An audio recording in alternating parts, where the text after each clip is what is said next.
मला वाटते केंद्र शासनानं कमर्शियल गॅसवर निर्बंध आणलेले आहेत आणि अनेक राज्यामध्ये परराष्ट्र धोरण किती चुकीचं आहे याचा फटका आता सामान्य माणसाला बसतोय।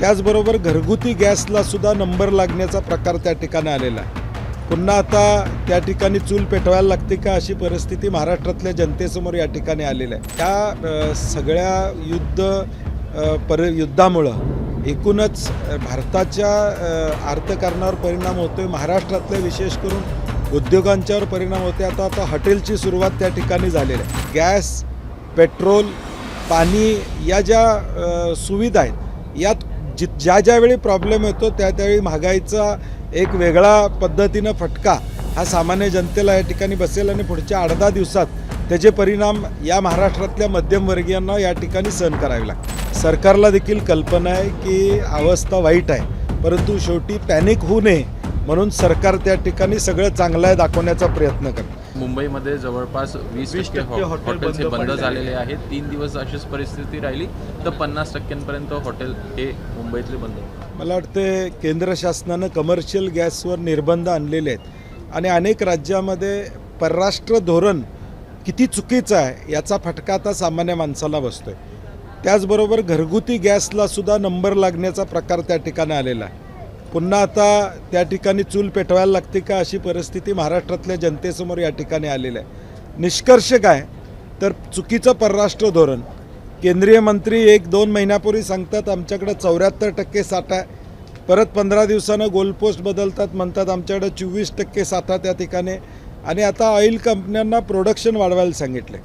परंतु ज्या ऑइल कंपन्यांच्याकडं या ठिकाणी कच्चा माल नाही आहे ते प्रोडक्शन कसे वाढवणार? आणि मला वाटते this is utter failure of governance. Sir, दुसरीकडे इंडस्ट्री पण मोठ्या प्रमाणामध्ये बंद पडताना दिसायला लागले।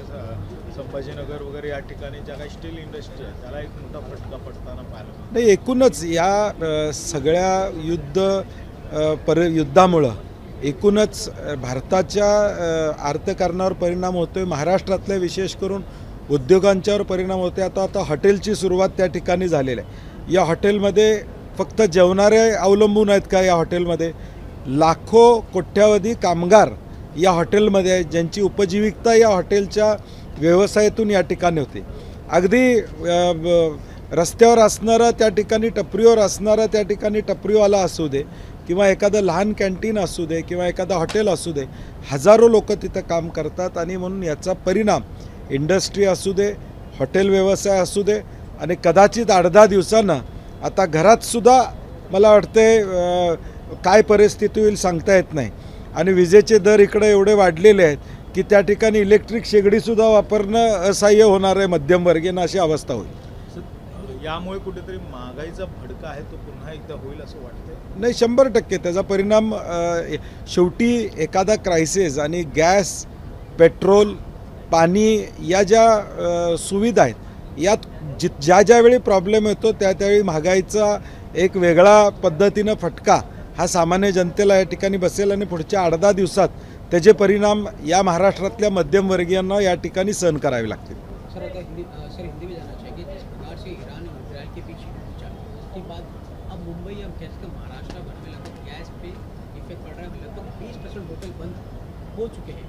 अगर 72 घंटे में से नहीं निकालते तो लगभग 50% होटल मुंबई में बंद हो जाएगी। कैसे देखते हैं पूरी समस्या? नहीं, फॉरेन मिनिस्ट्री की पॉलिसी का ये नतीजा है, जिसके ऊपर केंद्रीय मंत्री ने कहा था कि करीबन 74% उनके पास स्टॉक है, लेकिन आज वो गोल पोस्ट बदल रहे, बोल रहे 24% ही हमारे पास है। आज ये निर्बंध लगा रहे गैस के ऊपर, जिसका परिणाम होटल के ऊपर तो होगा ही होगा, लेकिन उसके साथ ही लाखों लोग जो इस पे नौकरी के माध्यम से निर्भर है उनके ऊपर इसका परिणाम होगा। इंडस्ट्री में जहाँ जहाँ भी गैस का उपयोग किया जाता है वहाँ पे उसका परिणाम या टिका दिखाई जाएगा। और इसका एक आप देखेंगे तो जो परराष्ट्र धोरण जो है, परराष्ट्र नीति है, वो नीति अभी बिल्कुल फेल हो चुकी है। इसका परिणाम अभी लोगों के ऊपर गैस के माध्यम से शुरुआत हुई है, अगले दिनों में पेट्रोल के माध्यम से भी इसका परिणाम लोगों को भुगतना पड़ेगा। मुख्यमंत्री क्या कहीं ना कहीं केंद्र सरकार की जो नीति है नहीं, वो तो फेल हो चुकी है, ये सभी लोग जानते हैं। क्योंकि अगर नीति सही होती तो इसका परिणाम लोगों तक नहीं होता, लोगों के किसी पे नहीं होता। इसका परिणाम हो रहा है। आज कमर्शियल गैस के लिए बंदी आ रही है। अभी घर में जो गैस यूज़ करने वाले उसके लिए भी ये नंबर लगने वाले, तो इसका परिणाम निश्चित स्वरूप से हो रहा है। मुख्यमंत्र्यांकडनं मागील 2 दिवसात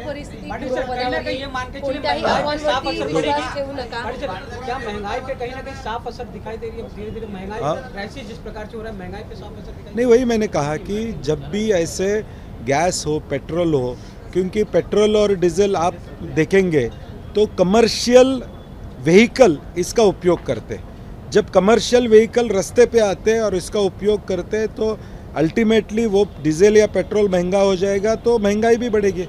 क्योंकि जो गुड्स जाते हैं उस कमर्शियल व्हीकल से उसका भाव बढ़ने वाला है। तो अल्टीमेटली इसका परिणाम सभी जगह होने वाला है। गैस का भी परिणाम लोगों के ऊपर होने वाला है। ऑलरेडी गैस 60 रुपये बढ़ा चुकी है सरकार, तो इसका परिणाम महंगाई पे हो चुका है। मुख्यमंत्री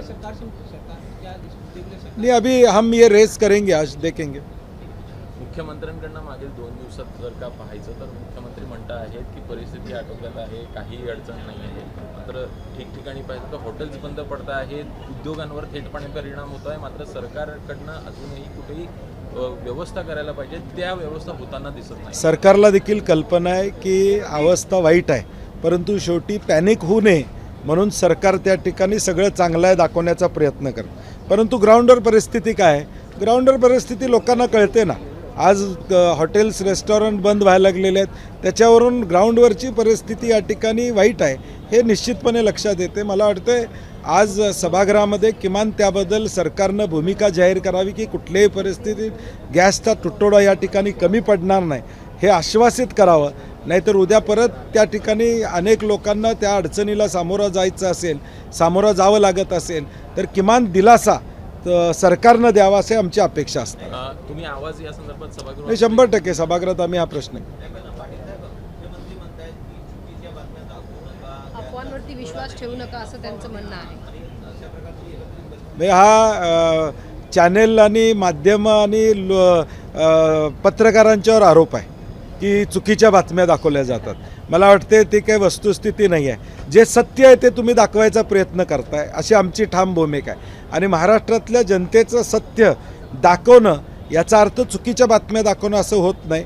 मला वाटते जे ग्राउंडवरची रिॲलिटी आहे, ठीक आहे, अजून त्याचा रिपोर्ट ॲनालिसिस सरकारला आला नसेल कदाचित, किंवा जे डिपार्टमेंट या ठिकाणी त्या डिपार्टमेंटने व्यवस्थित माहिती दिली नसेल, परंतु आज परिस्थिती काय आहे की आपले फूडचे अधिकारी हे नागरी पुरवठ्याचे अधिकारी हे प्रत्येक गॅस एजन्सीवर जाऊन बसलेले आहेत, तिथला स्टॉक घेत आहेत, तिथली माहिती घेतात। मग कशासाठी माहिती घ्यायला लागलाय पॅनिक नसेल तर? याचा अर्थ सरकार तयारी करायला लागले की त्याच्यावर कब्ज आणायचं किंवा कमी करायचं, ते स्पष्ट दिसतंय।